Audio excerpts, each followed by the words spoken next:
നമസ്കാരം. മീനാക്ഷി പാചകത്തിലേക്ക് ഏവർക്കും സ്വാഗതം. അതുപോലെ തന്നെ എല്ലാ സബ്സ്ക്രൈബേഴ്സിനും വ്യൂവേഴ്സിനും ഞങ്ങളുടെ ഹൃദയം നിറഞ്ഞ നന്ദി. എല്ലാവരും മീനാക്ഷി പാചക ചാനൽ ലൈക്ക് ചെയ്യുക, ഷെയർ ചെയ്യുക, സബ്സ്ക്രൈബ് ചെയ്യുക. നമ്മൾ ഇത് തയ്യാറാക്കാൻ പോകുന്ന വിഭവം മാംഗോ ഫ്രൂട്ടി സ്പ്ലാഷ്. അപ്പോൾ നമുക്ക് പാചകത്തിലേക്ക് കിടക്കാം.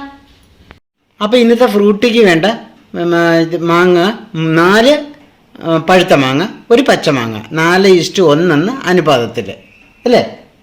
അതെ. അപ്പോൾ നമുക്കിത് തൊലിയെല്ലാം ചെത്തി ചെറിയ കഷ്ണങ്ങളാക്കി അരിഞ്ഞുകൊണ്ട് വരാം. ഓക്കെ.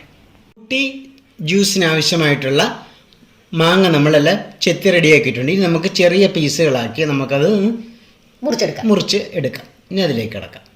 കപ്പളവിൽ പറയുകയാണെങ്കിൽ 2 കപ്പ് പഴുത്ത മാങ്ങയും 1/2 കപ്പ് പച്ചമാങ്ങയും. ഇനി ഇത് നമുക്ക് മിക്സിയിലിട്ട് നന്നായിട്ട് അരച്ചുകൊണ്ട് വരാം. അപ്പോൾ നമ്മൾ മാങ്ങ പൾപ്പ് എടുത്തിട്ടുണ്ട്. ഇത് നമുക്ക് ഇട്ട് കൊടുക്കാം.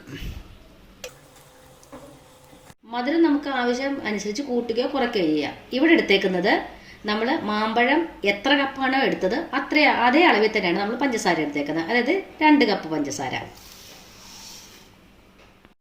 ഇതിലേക്ക് നമുക്ക് 1 കപ്പ് വെള്ളം ഒഴിച്ചു കൊടുക്കാം.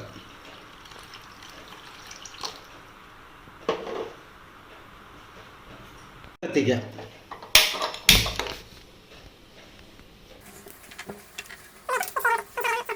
പൾപ്പും പഞ്ചസാരയും എല്ലാം കൂടെ ചേർന്ന് നല്ലൊരു സിറപ്പാകുന്ന വരെ നമുക്കിത് ഇളക്കി കൊടുക്കാം. പഞ്ചസാരയും നമ്മുടെ മാങ്ങ പൾപ്പും കൂടെ നന്നായിട്ട് തിളയ്ക്കാൻ തുടങ്ങിയിട്ടുണ്ട്.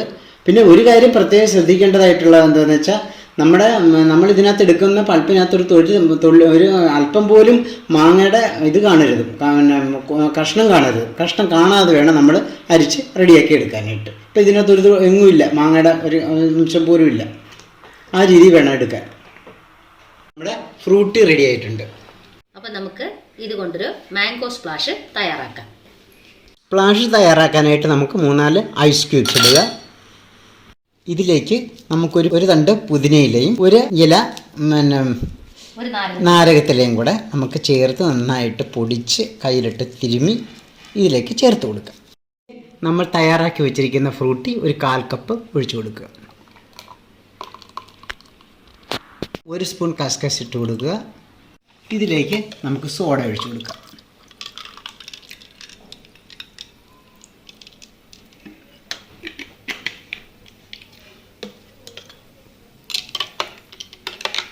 അങ്ങനെ നമ്മുടെ ഫ്രൂട്ടി സ്പ്ലാഷ് റെഡി. മീനാക്ഷി പാചക ചാനൽ ലൈക്ക് ചെയ്യുക, ഷെയർ ചെയ്യുക, സബ്സ്ക്രൈബ് ചെയ്യുക. പുതിയൊരു വീഡിയോ ആയിട്ട് നമുക്ക് വീണ്ടും കാണാം. നമ്മുടെ ഫ്രൂട്ടി സ്പ്ലാഷ് റെഡി ആയിട്ടുണ്ട്.